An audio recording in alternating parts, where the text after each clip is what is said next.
ഒരു പക്ഷേ നിങ്ങളിൽ ഏറ്റവും കൂടുതൽ ആളുകൾ അറിയാനായിട്ട് ആഗ്രഹിച്ചിട്ടുള്ള ഒരു ടോപ്പിക് ആയിരിക്കും ഇന്ന് ഞാൻ സെലക്ട് ചെയ്തിട്ടുള്ളത്. കാരണം നമ്മുടെ ചാനലിൽ നേരത്തെ തന്നെ ഞാൻ ഏലാതി കേരത്തെ പറ്റിയിട്ടും കുങ്കുമാതി തൈലത്തെ പറ്റിയിട്ടും നാൽപ്പാമരാതി വെളിച്ചെണ്ണയെ പറ്റിയിട്ടും ഒക്കെയുള്ള ഡീറ്റെയിൽ ആയിട്ടുള്ള വീഡിയോസ് ചെയ്തപ്പോൾ ഏറ്റവും കൂടുതൽ ആളുകൾ ഇതിനെ പറ്റിയിട്ടുള്ള കമ്പാരിസൺ ചോദിക്കാറുണ്ട്. അതായത് ഏലാതി കേരമാണോ കുങ്കുമാതി തൈലമാണോ നാൽപ്പാമരാതി തൈലമാണോ ബെറ്റർ, ഇവ തമ്മിൽ മിക്സ് ചെയ്ത് നമ്മൾ ഉപയോഗിക്കാമോ, ഇത് എത്ര അളവിലാണ് ഉപയോഗിക്കേണ്ടത്, ഏത് സ്കിൻ ടൈപ്പിലുള്ളവർക്ക് ഏത് എണ്ണയാണ് ചേരുന്നത് മുതലായിട്ടുള്ള ഒട്ടനവധി സംശയങ്ങൾ നമ്മുടെ ചാനലിൽ വന്നിട്ടുണ്ടായിരുന്നു. കാരണം ഞാൻ സെപ്പറേറ്റ് ആയിട്ടായിരുന്നു വീഡിയോസ് ചെയ്തിരുന്നത്. അതുകൊണ്ട് തന്നെ ഇന്ന് നിങ്ങൾക്ക് വളരെ ഫലപ്രദമായിട്ട് ഈ 3 എണ്ണകളും ആരൊക്കെ എത്ര അളവിൽ എങ്ങനെ ഉപയോഗിക്കണം എന്നുള്ള കാര്യത്തെ പറ്റിയിട്ടൊക്കെയാണ് ഞാൻ നിങ്ങളുമായിട്ട് പറയുന്നത്.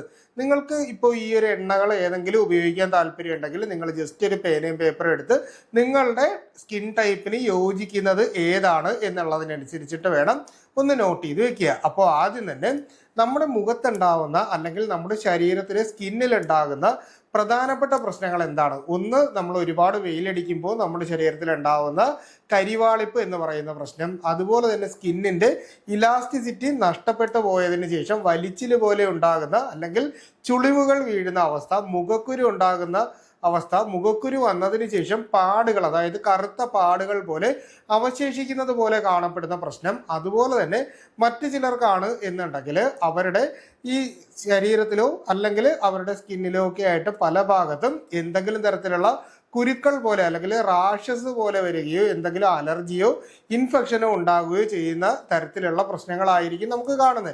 അപ്പോൾ ഇത്തരത്തിൽ ഏത് ടൈപ്പിലുള്ള പ്രശ്നമാണെങ്കിലും അതുപോലെ തന്നെ ഏതൊക്കെ സ്കിൻ ടൈപ്പിനാണ് എണ്ണകൾ ഉപയോഗിക്കേണ്ടത് എന്നുള്ളതിനെ പറ്റിയിട്ട് നോക്കാം. ആദ്യം തന്നെ നമുക്ക് ഏലാതി കേരത്തെ പറ്റിയിട്ട് നമുക്കൊന്ന് നോക്കാം. സാധാരണ നമ്മളിപ്പോൾ ഈ എണ്ണകൾ വാങ്ങാൻ പോകുമ്പോൾ നിങ്ങൾക്ക് കാണാൻ പറ്റും തൈലം എന്ന് എഴുതിയിട്ടുണ്ട്, കേരം എന്ന് എഴുതിയിട്ടുണ്ട്. തൈലം എന്ന് എഴുതിയിട്ടുണ്ടെങ്കിൽ അത് എള്ളെണ്ണയാണ് അതിൻ്റെ ബേസ് ആയിട്ട് എടുക്കുന്നത്. എന്നാൽ കേരം എന്നാണ് എഴുതിയിരിക്കുന്നതെങ്കിൽ അതിൽ വെളിച്ചെണ്ണയായിരിക്കും ചേരുന്നത്. ഇത് രണ്ടും എപ്പോഴാണ് ഉപയോഗിക്കേണ്ടത് എന്നുള്ള ഒരു സംശയം കാണും. കാരണം നാൽപ്പാമരാതിക്ക് തന്നെ വെളിച്ചെണ്ണയും തൈലവും ഉണ്ട്, ഏലാതിക്കും ഇതേപോലെ തന്നെ രണ്ടും ഉണ്ട്. അപ്പോൾ നമ്മളൊരു വെളിച്ചെണ്ണയാണ് ഉപയോഗിക്കുന്നതെങ്കിൽ ഒന്നുകിൽ അത് കുട്ടികൾക്ക് ഉപയോഗിക്കുമ്പോഴോ അല്ലെങ്കിൽ നമ്മളിപ്പോൾ അത്യാവശ്യം ചൂട് കാലത്തോ ഉപയോഗിക്കുന്നുണ്ടെങ്കിൽ വെളിച്ചെണ്ണയും, എന്നാൽ തണുപ്പ് കാലത്ത് നോർമൽ സ്കിന്നിലുള്ള ആളുകൾക്കാണെങ്കിൽ നമുക്ക് ഈ പറയുന്നത് പോലെ തൈലം ഉപയോഗിക്കാനും സാധിക്കും. അപ്പോൾ ഇങ്ങനെ 2 കാലാവസ്ഥയിൽ ഉപയോഗിക്കാം എന്ന് കരുതി ഇത് ഇങ്ങനെ കാലാവസ്ഥ നോക്കണമെന്നില്ല. നിങ്ങൾക്ക് റിയാക്ഷൻ ഇല്ലാത്തത് ഏതാണ്, അതായത് ബോഡി ഫുള്ളായിട്ട് പുരട്ടാനാണെങ്കിൽ തൈലം, അതുപോലെ തന്നെ മുഖത്താണെങ്കിലും കേരം എന്നുള്ള നിലയിൽ വേണമെങ്കിൽ നമുക്ക് എടുക്കാം. ഇനി നമുക്ക് ഏലാതി കേരത്തെ പറ്റിയിട്ട് അല്ലെങ്കിൽ ഏലാതി തൈലത്തെ പറ്റിയിട്ട് നോക്കാം. പൊതുവേ നമ്മൾ ഈ ഏലാതി ഉപയോഗിക്കുന്നതെന്ന് പറഞ്ഞാൽ നമ്മുടെ സ്കിന്നിൽ എന്തെങ്കിലും തരത്തിലുള്ള റാഷസ് അല്ലെങ്കിൽ കുരുക്കൾ പോലെ വന്ന് കരപ്പൻ പോലെയൊക്കെയുള്ള പ്രശ്നങ്ങൾ വരുമ്പോൾ കുട്ടികൾക്ക് നമ്മൾ പൊതുവേ ഈ പറയുന്ന ഏലാതി കേരം തേച്ച് നിർത്തിയിട്ട് കുളിപ്പിക്കാറുണ്ട്. അപ്പോൾ നമ്മൾ ഇത്തരത്തിലുള്ള പ്രശ്നങ്ങൾ വന്നു കഴിഞ്ഞാൽ 1 മണിക്കൂർ സമയമെങ്കിലും കുട്ടികളെ ഇതുപോലെ നമ്മളൊന്ന് എണ്ണ തേച്ച് നിർത്തിയതിന് ശേഷം അവരുടെ ശരീരം വേതുവെള്ളം കൊണ്ട് കുളിപ്പിക്കുന്ന ഒരു രീതിയിൽ ചെയ്തു കഴിഞ്ഞാൽ വളരെ നല്ലതാണ്. ഇനി അടുത്തതായിട്ട് പ്രസവാനന്തര ശുശ്രൂഷയിൽ കുട്ടികളെ കുളിപ്പിക്കുന്നതിന് വേണ്ടിയിട്ട് പലപ്പോഴും ഡോക്ടേഴ്സ് ഇത്തരത്തിലുള്ള എണ്ണ സജസ്റ്റ് ചെയ്യാറുണ്ട്. അപ്പോൾ കുട്ടികളെ പ്രസവാനന്തരം കുളിപ്പിക്കുന്നതിന് ഏലാതി കേര ഉപയോഗിക്കാനായിട്ട് പറ്റും. മുഖത്ത് എന്തെങ്കിലും തരത്തിലുള്ള കറുത്ത പാടുകൾ ഉണ്ടെങ്കിലും അതുപോലെ തന്നെ മുഖത്ത് സ്കിന്നിന് എന്തെങ്കിലും തരത്തിലുള്ള ഒരു വലിച്ചിൽ പോലെ ഉണ്ടാവുകയോ ഏതെങ്കിലും തരത്തിലുള്ള ഇൻഫെക്ഷൻ നമ്മുടെ ബോഡിയിൽ വന്ന് നിൽക്കുകയോ ചെയ്യുകയോ അല്ലെങ്കിൽ നമുക്ക് ചൊറിച്ചിൽ പോലുള്ള എന്തെങ്കിലും പ്രശ്നങ്ങൾ ഉണ്ടെങ്കിലും നമുക്ക് ഏലാതി കേരം ഫലപ്രദമായിട്ട് ഉപയോഗിക്കാൻ സാധിക്കും. അതുപോലെ തന്നെ ചരക സംഹിതയിൽ പറഞ്ഞിട്ടുള്ള ഏലാതി ഗണം എന്ന് പറയുന്ന ഒരു ഗ്രൂപ്പ് ഓഫ് മെഡിസിനാണ് ഏലാതി കേരത്തിലും ഏലാതി തൈലത്തിലും ഉപയോഗിച്ചിരിക്കുന്നത്. അപ്പോൾ ഈ മെഡിസിൻസിന്റെ പ്രത്യേകത എന്ന് പറഞ്ഞാൽ നമ്മുടെ ശരീരത്തിലോ സ്കിന്നിലോ എന്തെങ്കിലും തരത്തിലുള്ള ഒരു ഇൻഫെക്ഷൻ നിലനിൽക്കുന്നുണ്ട് അല്ലെങ്കിൽ ഒരു വിഷാംശം ഉണ്ട് എങ്കിൽ നമുക്ക് ഈ പറയുന്ന ഏലാതി വെളിച്ചെണ്ണ നമുക്ക് ഉപയോഗിക്കാനായിട്ട് സാധിക്കും. അതുപോലെ തന്നെയാണ് നമുക്കിപ്പോൾ സ്കിന്നിൽ എന്തെങ്കിലും ഒരു ജീവി കടിച്ചതിന് ശേഷം ഇപ്പോൾ നമ്മുടെ കയ്യിലാണെങ്കിലും നോക്കിക്കോളൂ, കൈയുടെ ഇവിടെ ആയിട്ട് എന്തെങ്കിലും ഒരു ജീവി കടിച്ച് ഒരു കറുത്ത പാട് പോലെ പിന്നീട് അത് അവശേഷിക്കുന്നതായിട്ട് കണ്ടു കഴിഞ്ഞാൽ ഈ ഭാഗത്ത് ഏലാതി വെളിച്ചെണ്ണ തേച്ച് കഴിഞ്ഞാൽ അല്ലെങ്കിൽ ഏലാതി തൈലം തേച്ച് കഴിഞ്ഞാൽ നമുക്ക് നല്ല രീതിയിൽ ഇതിനെ കുറച്ച് നിർത്താനായിട്ട് പറ്റും, അല്ലെങ്കിൽ ആ കളറ് പൂർണ്ണമായിട്ടും പോകുന്നതിന് വേണ്ടിയിട്ട് സഹായിക്കും. ഇനി നമുക്ക് നാൽപ്പാമരാതി വെളിച്ചെണ്ണയെ പറ്റിയിട്ടും നാൽപ്പാമരാതി വെളിച്ചെണ്ണയുടെ ഗുണങ്ങൾ എന്തൊക്കെയാണ് എന്നുള്ള കാര്യത്തെ പറ്റിയിട്ട് നോക്കാം. നാൽപ്പാമരാതി എന്ന് പറയുമ്പോൾ ഇതിൻ്റെ അകത്ത് നാൽപ്പാമര പട്ട എന്നൊക്കെ കേട്ടിട്ടില്ലേ, വെള്ളം തിളപ്പിച്ച് കുടിക്കാനുള്ള. അപ്പോൾ ഇതിൽ അത്തി, ഇത്തി, അരയാല്, പേരാൽ എന്ന് പറയുന്ന 4 മരുന്നുകളും മഞ്ഞള്, മരമഞ്ഞൾ തുടങ്ങിയിട്ടുള്ള ഒട്ടനവധി ആയുർവേദ ഔഷധങ്ങൾ ചേർന്നിട്ടാണ് ഈ പറയുന്ന നാൽപ്പാമരാതി തൈലം അല്ലെങ്കിൽ വെളിച്ചെണ്ണ കാച്ചിയെടുക്കുന്നത്. ഇതുകൊണ്ടുള്ള ഗുണം എന്ന് പറഞ്ഞാൽ പ്രധാനമായിട്ടും കുട്ടികളെ കുളിപ്പിക്കുന്നതിന് വേണ്ടിയിട്ട്, അതായത് പ്രസവാനന്തര ചികിത്സയിൽ കുട്ടികളെ കുളിപ്പിക്കാൻ ഏലാതി പോലെ തന്നെ നാൽപ്പാമരാതി തൈലവും നമ്മൾ ഉപയോഗിക്കാറുണ്ട്. പലരുടെയും സംശയം എന്ന് പറഞ്ഞാൽ ഇത്തരത്തിൽ ഇതിൽ മഞ്ഞളിന്റെ അംശം ഉള്ളതുകൊണ്ട് നമ്മുടെ ഹെയർ അല്ലെങ്കിൽ താടി അല്ലെങ്കിൽ മീശയൊക്കെ കൊഴിഞ്ഞു പോകുമോ എന്നുള്ള സംശയം കാണും. അതായത് അത്തരത്തിലുള്ള ഒരു പ്രശ്നവും നാൽപ്പാമരാതി തൈലത്തിന് ഇല്ല എന്നൊരു കാര്യമാണ് നമ്മൾ മനസ്സിലാക്കാനുള്ളത്.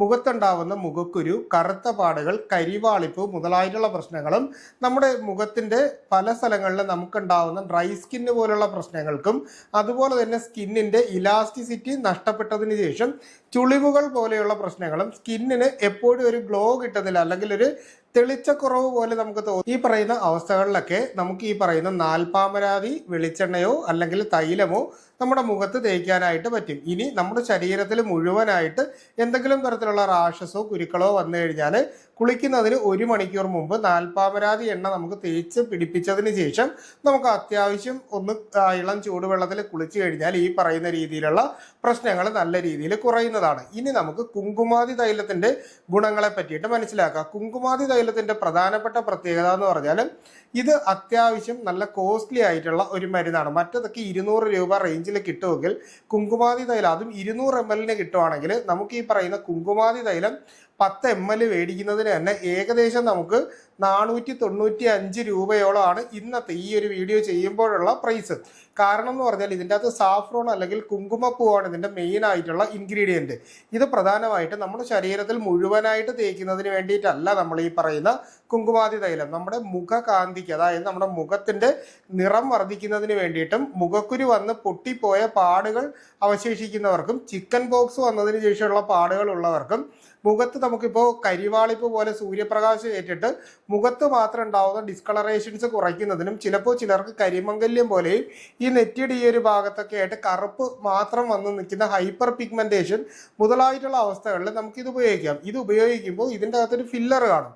ഈ ഫില്ലറിൻ്റെ അകത്ത് നമുക്കൊരു 3-4 ഡ്രോപ്സ് മാത്രം നമ്മുടെ കയ്യിലോ ഒരു ചെറിയ പാത്രത്തിലോ ഇറ്റിച്ചതിന് ശേഷം അത് നമ്മുടെ വിരലുകൾ കൊണ്ട് തൊട്ട് സർക്കുലർ മൂവ്മെന്റിൽ നമ്മുടെ മുഖത്ത് കംപ്ലീറ്റ് ആയിട്ട് നമുക്കൊരു മസാജ് പോലെ അപ്ലൈ ചെയ്തിട്ട് ഏകദേശം 2 മണിക്കൂർ സമയം, അല്ലെങ്കിൽ നമ്മൾ രാത്രിയിൽ അപ്ലൈ ചെയ്തതിന് ശേഷം രാവിലെ കഴുകി കളയുന്ന രീതിയിൽ നമുക്കിത് ഉപയോഗിക്കാനായിട്ട് പറ്റും. ഈ 3 എണ്ണകളും മുഖത്ത് നിങ്ങൾ ഉപയോഗിക്കുന്നുണ്ടെങ്കിൽ ആദ്യം ചെയ്യാനുള്ള കാര്യം എന്ന് പറഞ്ഞാൽ ഫേസ് നന്നായിട്ട് ഇളം ചൂടുവെള്ളം ഉപയോഗിച്ച് നമ്മളൊന്ന് വാഷ് ചെയ്യണം. കാരണം നമ്മുടെ മുഖത്തുള്ള ഓരോ സ്കിന്നിൻ പോർസും ഓപ്പൺ ആവുന്നതിന് വേണ്ടിയിട്ടാണ് മരുന്നിൻ്റെ ഗുണം കിട്ടാനായിട്ട്. അത് കഴിഞ്ഞ് നല്ല മൃദുവായിട്ടുള്ള ഒരു ടവൽ ഉപയോഗിച്ച് മുഖം നന്നായിട്ട് ക്ലീൻ ചെയ്ത് ഒട്ടും വെള്ളത്തിൻ്റെ അംശമില്ല എന്ന് കണ്ടതിന് ശേഷം മാത്രമാണ് നമ്മൾ ഈ പറയുന്ന എണ്ണകൾ മുഖത്ത് ഉപയോഗിക്കാനായിട്ട് പാടുള്ളൂ. ഇനി അതിനുശേഷം നമ്മൾ 2 മണിക്കൂറോ അല്ലെങ്കിൽ കുങ്കുമാതി തൈലം ഉപയോഗിച്ച് ഏകദേശം നമ്മളൊരു രാവിലെ നമ്മൾ ഉറക്കം എഴുന്നേറ്റതിന് ശേഷം വാഷ് ചെയ്യുന്ന സമയത്താണെങ്കിൽ നമ്മളൊരു മൈൽഡ് ഫേസ് വാഷ് ഉപയോഗിച്ച് മുഖം നന്നായിട്ടൊന്ന് വാഷ് ചെയ്ത് കൊടുക്കുകയും കൂടി ചെയ്ത് കഴിഞ്ഞാൽ നല്ല തരത്തിലുള്ള